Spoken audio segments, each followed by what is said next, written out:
Sunyi, sangat sunyi, tak ada suara selain desir angin yang menyapu dedaunan di bawah kaki Gunung Cakrabuana. Langit sore berwarna jingga kelabu, seperti menyimpan rahasia yang tak ingin diungkapkan. Dan di kejauhan, asap tipis naik dari sebuah pondok tua yang nyaris tertutup semak dan pepohonan. Mereka bilang, tempat itu sudah lama tak berpenghuni.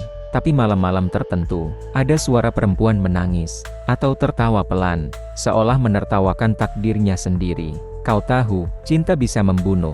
Suara lirih itu kadang terdengar dari balik jendela kayu yang retak. Mereka tak mencintaiku, maka akan kutaklukkan mereka. Begitu katanya, warga desa di bawah kaki gunung tak pernah berani mendekat. Bukan karena takut hewan buas, tapi karena satu nama, Nini Pelet. Jangan main-main ke atas sana malam-malam, kata seorang ibu tua sambil menggenggam tasbih. Kalau kau dengar suara perempuan memanggil namamu, jangan dijawab. Lari, jangan menoleh. Bagi sebagian orang, cerita ini hanya mitos. Tapi bagi mereka yang pernah melihat matanya mata merah yang menyala dalam kegelapan, itu adalah mimpi buruk yang tak pernah selesai. Karena malam itu, ia masih ada di sana, menanti, menatap, mengingat semua luka yang pernah ia terima, dan cinta yang pernah ia tanam, tapi tak pernah dibalas. Banyak yang bilang, Nini Pelet bukan manusia biasa. Ia bukan sekadar wanita tua yang ditinggal zaman. Bukan pula dukun pasar yang menjual ramuan murah di pinggir jalan. Ia adalah perempuan yang pernah mencintai terlalu dalam, dan dihianati terlalu kejam. Dulu, ia dikenal sebagai Nyai Sumi, gadis cantik dari desa kecil, berparas halus, tutur katanya lembut, dan memiliki kecerdasan yang jarang dimiliki wanita zaman itu. Sumi bukan wanita biasa, kata para tetua desa. Ia tahu cara bicara dengan alam, ia bisa menenangkan hewan, menumbuhkan tanaman, bahkan menyembuhkan luka hanya dengan usapan dan doa. Namun segalanya berubah sejak ia jatuh cinta pada seorang lelaki bangsawan muda dari kota. Pria itu datang dengan senyum manis, janji suci, dan tatapan yang membuat Sumi rela menyerahkan segalanya. Aku akan menikahimu, Sumi, katanya suatu malam di tepi sungai. Tunggu aku kembali setelah panen raya. Tapi musim panen datang, dan lelaki itu tak pernah kembali. Yang datang justru kabar pernikahannya dengan wanita lain, dari keluarga terpandang. Sumi menunggu, berbulan-bulan, duduk di tepi sungai yang sama, dengan mata basah dan hati yang mulai membeku. Kau bilang cinta, tapi kau buang aku seperti sampah, bisiknya pada arus sungai. Kalau dunia ini hanya milik mereka yang punya kuasa, maka aku akan mengambil kuasa itu. Dan sejak malam itu, Sumi menghilang. Ia pergi ke hutan larangan, tempat yang bahkan binatang pun enggan menetap. Warga tak pernah melihatnya lagi. Sampai bertahun-tahun kemudian, ketika angin malam membawa kembali suara-suara aneh, dan cerita tentang wanita bermata merah yang bisa membuat siapapun jatuh cinta sampai mati. Bertahun-tahun setelah ia menghilang, desa kembali sunyi seperti biasa. Namun di suatu malam Jumat, langit tampak berbeda, awan menutup bulan, dan angin berputar seperti berbisik pelan. Di tikungan jalan hutan, ada yang melihat sosok wanita tua berjalan pelan, berselimut kain gelap. Tapi wajahnya tidak tua, ia masih cantik, terlalu cantik untuk usia senja. Kulitnya pucat mulus seperti porselen, namun matanya merah seperti bara, menyala dalam gelap, menembus siapapun yang berani memandangnya. Kamu, siapa? Tanya seorang pemuda yang tak sengaja melintas. Wanita itu hanya tersenyum kecil, dan membelai pipinya dengan lembut. Namaku tak penting, bisiknya pelan. Tapi malam ini, kamu akan tahu arti cinta, yang tak bisa kau tolak. Esok harinya, pemuda itu ditemukan duduk di depan rumah. Wajahnya kosong, matanya menangis tanpa suara. Dan setiap malam, ia memanggil nama yang tak dikenal. Sumi, Sumi, kembalilah. Sejak saat itu, nama Nini Pelet kembali dibisikkan. Orang-orang mengingat.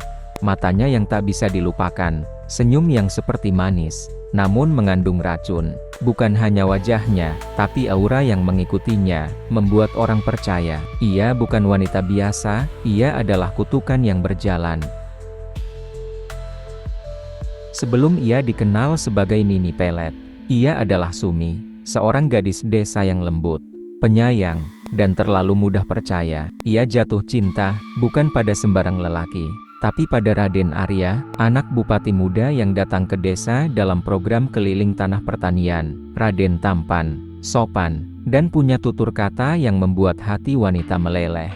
"Sumi," katanya sambil menggenggam tangan gadis itu, "kau berbeda dari semua wanita yang pernah kutemui. Sederhana, tapi memesona. Aku ingin kau jadi istriku." Sumi tersenyum, malu-malu, tapi hatinya dipenuhi bunga-bunga cinta. Sejak malam itu, Sumi percaya, hidupnya akan berubah. Ia membayangkan rumah kecil dengan suara tawa anak-anak, dan pelukan hangat suami yang mencintainya. Tapi itu hanya mimpi. Beberapa minggu setelah Raden kembali ke kota, tak ada kabar, tak ada surat, tak ada janji ditepati. Sampai suatu siang, seorang pedagang dari kota datang membawa kabar buruk. Raden Arya akan menikah minggu depan dengan putri dari keluarga Wedana. Sumi diam, matanya kosong, tangannya gemetar, memegang sehelai kain batik pemberian sang Raden. "Tidak, itu tidak mungkin," bisiknya lirih. "Dia bilang aku berbeda. Dia bilang dia mencintaiku." Sore itu, ia berjalan ke sungai, tempat mereka dulu berjanji setia. Ia duduk di batu besar, memandang air yang mengalir pelan. "Kalau cinta cuma jadi mainan, maka aku akan jadi pemainnya." Dan malam itu, untuk terakhir kalinya, Sumi terlihat di desa, membawa satu ikat bunga kering, dan luka yang tak pernah sembuh.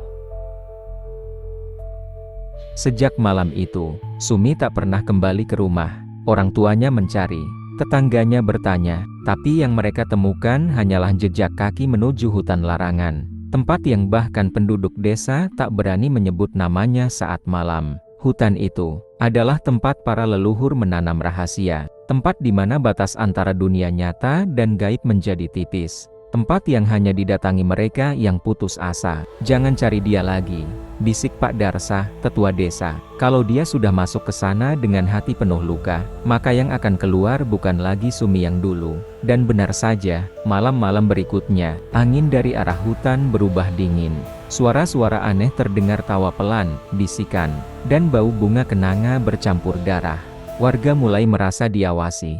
Langkah-langkah di belakang mereka saat berjalan sendiri, bayangan yang hilang saat ditoleh, dan mimpi buruk yang datang terus-menerus, tentang mata merah yang menatap penuh dendam. Sampai suatu malam, seekor ayam jantan berkokok tengah malam, langit tak berbintang, dan seekor anjing menggonggong ke arah hutan, lalu mati keesokan harinya. "Ia kembali," ucap seorang nenek sambil menutup pintu rapat-rapat.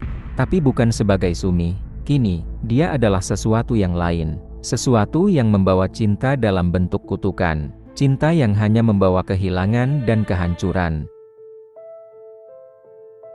7 tahun, itu waktu yang dibutuhkan Sumi, untuk kembali ke desa yang pernah membuangnya. Tapi yang datang, bukan lagi Sumi.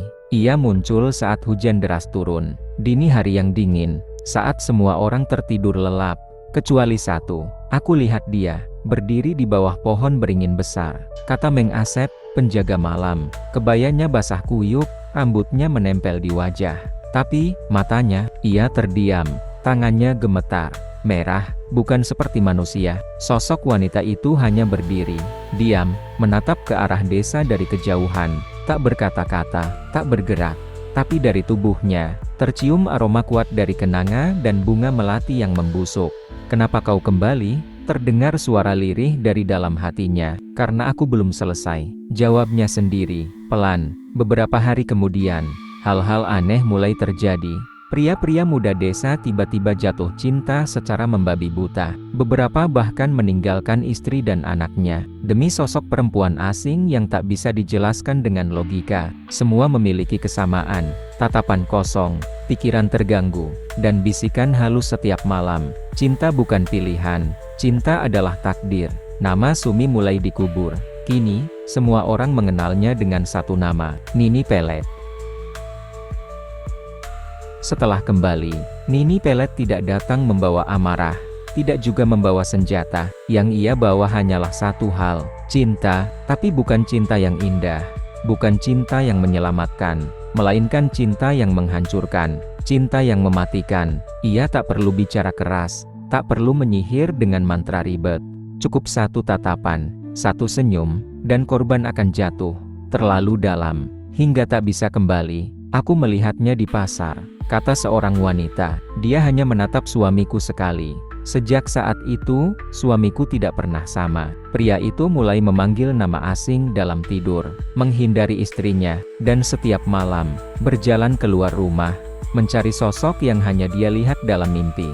Dia bilang, wanita itu menunggunya, dan jika dia tak datang, maka dia akan mati.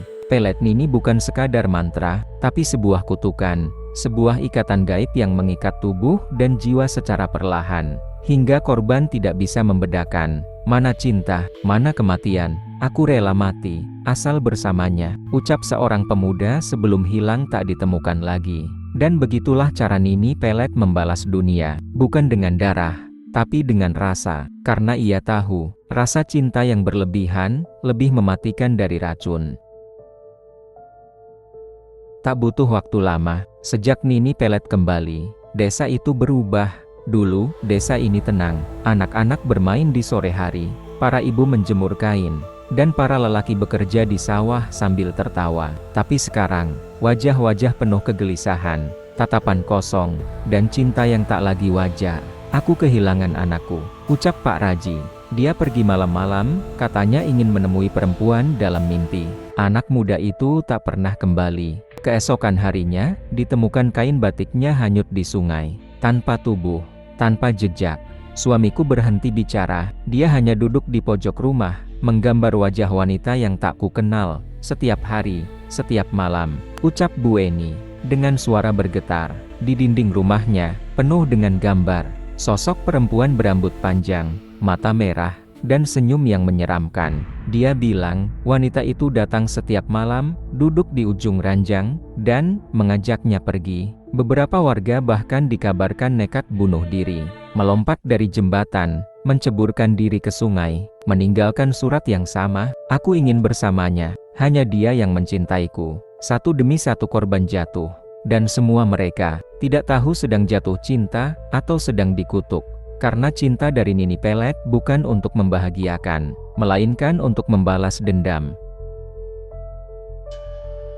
Pelet milik Nini, bukan sembarang pelet, bukan yang bisa ditangkal dengan doa-doa ringan, atau garam dan bunga 7 rupa di pojok rumah. Ilmunya jauh di atas nalar, karena ia tak hanya mengikat tubuh dan pikiran, tapi juga jiwa. Bahkan para dukun sepuh pun menyerah. Saya sudah coba buka jalan pulangnya, kata Mbah Ranu, dukun tua dari desa sebelah. Tapi saat saya lihat ke dalam batinnya, yang saya temukan hanya api, dan wajah perempuan dengan mata merah. Itu bukan manusia lagi, itu ilmu hasil sumpah dan air mata. Tak ada satu pun korban yang bisa dilepaskan. Sekali jatuh cinta karena Pelet Nini, korban akan hidup dalam delusi selamanya, atau mati perlahan, terserat dalam ketergantungan yang tak bisa dijelaskan oleh logika atau ilmu medis. Anakku seperti kerasukan. Ia duduk sendiri, tertawa sendiri, lalu bilang, dia memanggilku, "Ibu, kalau aku tak pergi, dia akan menangis." Beberapa warga yang nekat melawan, berakhir lebih tragis. Ada yang menghilang, ada yang tiba-tiba lumpuh tanpa sebab. Ada yang melihat Nini muncul dalam cermin, dan setelah itu, membisu seumur hidup.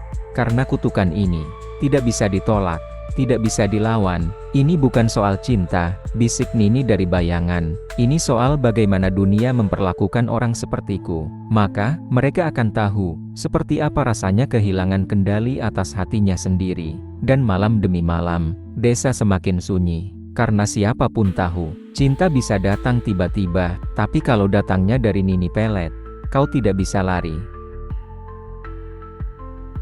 Dulu, desa ini dikenal subur. Padi menguning setiap musim, air sungai jernih mengalir sepanjang tahun, dan anak-anak berlarian di jalan tanah sambil bernyanyi. Namun sejak kembalinya Nini Pelet, semuanya berubah. Sawah-sawah mulai gagal panen, air sungai terasa anyir, langit selalu mendung meski tidak hujan, dan burung-burung berhenti bersarang di pohon-pohon dekat desa. Aku tahu ini bukan kutukan biasa, kata Pak Wiryo, kepala dusun. Bukan karena alam, tapi karena hati yang disakiti, dan dendam yang belum selesai. Malam-malam menjadi lebih panjang, lampu-lampu minyak tiba-tiba padam sendiri, dan rumah-rumah dipenuhi bisikan, bukan dari orang, tapi dari sesuatu yang menuntut balas. Kembalikan yang telah diambil. Suara itu muncul dari balik pohon, dari dalam sumur, atau kadang dari dalam mimpi. Beberapa orang mulai meninggalkan desa, takut anak-anak mereka terkena pelet, takut istrinya hilang kewarasan, takut mereka sendiri mulai menyebut nama Sumi dalam tidur. Kalau terus begini, desa ini bukan lagi tempat tinggal, tapi kuburan hidup. Semua orang tahu, ini bukan soal satu orang, bukan soal Nini Pelet semata, tapi soal luka yang dibiarkan membusuk dan menjelma jadi kutukan yang membungkus tanah, langit, dan jiwa. Kini, tak ada yang berani menyebut nama desanya, mereka hanya menyebut satu hal, Kampung Kutukan. Meski seluruh desa memilih diam, menunduk, dan berpura-pura lupa, masih ada segelintir orang yang nekat mencari Nini Pelet. Bukan untuk membunuhnya, bukan pula untuk menyelamatkannya, tapi untuk menguasai apa yang ia punya, ilmu pelet. Pengaruh tak kasat mata, kemampuan membuat siapapun tunduk pada cinta palsu. Bayangkan kalau aku bisa punya kekuatannya, kata salah satu dukun muda dari luar kota. Tak perlu uang, tak perlu senjata, cukup tatap mata mereka, dan mereka akan menyerah. Beberapa datang diam-diam, membawa sesajen, dupa, kain hitam, dan cermin kecil. Mereka menyusuri hutan, membaca mantra, memanggil namanya dengan bisikan. Sumi, yang dihianati, yang membalas cinta dengan kutukan, tunjukkan dirimu. Dan, sebagian dari mereka benar-benar melihatnya, atau merasa dilihat. Satu orang kembali dengan mata kosong, satu lagi ditemukan gila, tertawa sendiri sambil mencium kenanga kering. Sisanya, hilang tanpa jejak. Hilang seperti cinta yang tak pernah dibalas. Jangan main-main dengan jiwa yang patah. Begitu kata tetua desa, karena luka yang disimpan terlalu lama, bisa berubah jadi kekuatan yang bahkan Tuhan gan ganggu. Kini, banyak yang masih percaya, Nini Pelet masih hidup. Bukan di dunia ini sepenuhnya, tapi di antara batas, antara rasa, dan kematian. Dan ia menunggu, bukan untuk ditebus, tapi untuk dipanggil, oleh orang-orang yang ingin cinta dengan cara cepat, dan cara sesat. Ilmu milik Nini Pelet, bukan sekadar kisah, ia adalah warisan, yang tak tertulis di kitab, dan tak bisa diajarkan lewat lisan biasa. Hanya mereka yang benar-benar putus asa, dan rela kehilangan sisi manusianya, yang bisa menerimanya. Kau ingin dicintai, bisik suara dari balik mimpi. Lepaskan rasa, buang hatimu, lalu aku akan memberimu kekuatan. Tak sedikit orang mencoba mencari buku atau peninggalannya, tapi yang mereka temukan hanya serpihan, mantra-mantra dari kulit lontar yang tak bisa dibaca, cermin pecah, dan bekas luka bakar di tanah. Beberapa orang percaya, warisan Nini Pelet diturunkan bukan lewat benda, tapi lewat jiwa, lewat mimpi, lewat bisikan yang muncul saat malam, di jam-jam di mana tubuh tidur tapi roh masih bangun. Kalau dalam mimpimu kau melihat perempuan bermata merah duduk di ujung tempat tidur, jangan bicara, jangan menyentuhnya, kalau tidak, kau akan terikat, dan kau akan membawa ilmunya. Konon, ada beberapa yang berhasil, tapi mereka tidak lagi hidup sebagai manusia. Mereka jadi penyebar rasa sakit yang tak terlihat. Mereka bisa membuat siapapun mencintai, dan kemudian membinasakannya dari dalam. Dan yang paling mengerikan, ilmu itu tidak bisa dibuang. Sekali masuk ke dalam tubuh, ia akan menjadi bagian dari darahmu, dan keturunanmu. Cinta bukan lagi soal hati, tapi soal kuasa, dan kuasa adalah kutukan, jika jatuh ke tangan yang salah. Kutukan dari Nini Pelet tidak datang tiba-tiba, selalu ada tanda-tanda, tapi tidak semua orang cukup peka untuk menyadarinya, karena kutukannya datang lewat rasa, lewat cinta yang terasa manis di awal, namun perlahan membusuk, dan merusak dari dalam. Awalnya dia hanya sering melamun. Cerita Bu Narti tentang putrinya, katanya ada suara lembut yang membisikkan namanya dari dalam cermin. Tanda pertama, aroma kenanga di tempat yang seharusnya wangi biasa, seperti kamar, dapur, atau bahkan halaman rumah, padahal tak ada yang menanam bunganya. Tanda kedua, tatapan kosong, mereka yang terkena pelet akan menatap langit, atau sudut ruangan, seolah melihat sesuatu yang tak kita lihat. Tanda ketiga, mimpi yang sama berulang-ulang, tentang perempuan berambut panjang, berkebaya gelap, yang tak pernah bicara, tapi selalu duduk di ujung tempat tidur, menatap, dan tersenyum. Dia datang setiap malam, ucap seorang korban dengan suara lirih. Dan tiap kali aku mencoba menjauh, dia menangis. Tangisnya seperti anak kecil. Tapi saat ku dekati, wajahnya berubah. Tanda keempat, perubahan emosi ekstrem. Korban akan sangat sensitif, tiba-tiba menangis, tertawa sendiri, atau marah tanpa sebab. Dan yang terakhir, jika kamu mulai mendengar namanya dipanggil dalam mimpi, oleh suara lembut yang tidak kau kenal, jangan jawab, karena saat kamu menjawab, kamu mengizinkannya masuk. Sumi, aku di sini. Begitu kau ucapkan itu, kau bukan milikmu lagi. Ada yang mencoba melawan, ada yang berdoa siang dan malam, ada yang mencari dukun sakti dari gunung jauh, tapi tidak semua bisa selamat, karena kutukan ini. Bukan soal seberapa kuat kau beriman, atau seberapa banyak mantra yang kau hafal. Ini soal rasa, yang menolak dilupakan. Aku sudah mandikan anakku dengan air 7 sumur, kata seorang ibu. Tapi tiap malam dia tetap keluar rumah, memanggil nama yang bukan milik siapapun. Beberapa korban berhasil dibebaskan, tapi jiwanya tak pernah utuh. Mereka hidup seperti tubuh kosong, bergerak, bernafas, tapi tanpa cahaya di mata mereka. Ada juga yang berhasil lolos, tapi harus membayar mahal. Istriku sembuh, tapi bayi dalam kandungannya menghilang. Tidak ditemukan apapun saat dia melahirkan.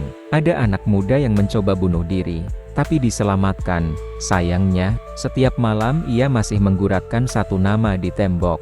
Sumi, Sumi, Sumi. Orang-orang mulai paham, bukan semua korban bisa kembali, karena sebagian dari mereka telah memilih cinta yang keliru, dan cinta seperti itu tak membawa pulang siapapun. Ia menelan, mengikat, dan membunuh perlahan dari dalam. Bukan Nini Pelet yang membunuh mereka, kata seorang kakek tua, tapi keinginan mereka sendiri untuk dicintai, bahkan oleh kegelapan. Waktu terus berjalan, desa itu perlahan ditinggalkan. Namun namanya Nini Pelet tidak pernah hilang, karena di malam-malam tertentu, terutama saat bulan menghitam, masih ada suara-suara dari sudut hutan, yang memanggil namanya, bukan untuk mengusirnya, tapi untuk memintanya datang kembali. Sumi, aku sendiri, aku ingin kau temani. Bisikan-bisikan itu kadang terdengar dari lelaki kesepian, wanita patah hati, anak muda yang putus asa karena cinta tak terbalas. Tunjukkan padaku wajahmu, biarkan aku mencintaimu. Dan setiap kali namanya dipanggil, ia datang. Tak selalu muncul di hadapan, tapi jejaknya jelas. Bunga kenanga yang jatuh tanpa sebab, cermin yang berembun padahal tidak dingin, suara langkah pelan dari arah kamar, padahal kau tinggal sendiri. Ia tak pernah mati, kata orang-orang tua desa, karena selama masih ada manusia yang rela menyerahkan jiwanya demi cinta, maka ia akan selalu hidup. Dalam bayangan, dalam mimpi, dalam hati yang rapuh, dan di setiap tempat yang gelap, di setiap hati yang kecewa. Nini Pelet menunggu, bukan untuk mencintai, tapi untuk mengingatkan, bahwa cinta yang tak dijaga dengan ikhlas, bisa berubah jadi kutukan, yang tak akan pernah padam, selama manusia masih berharap lebih dari yang pantas.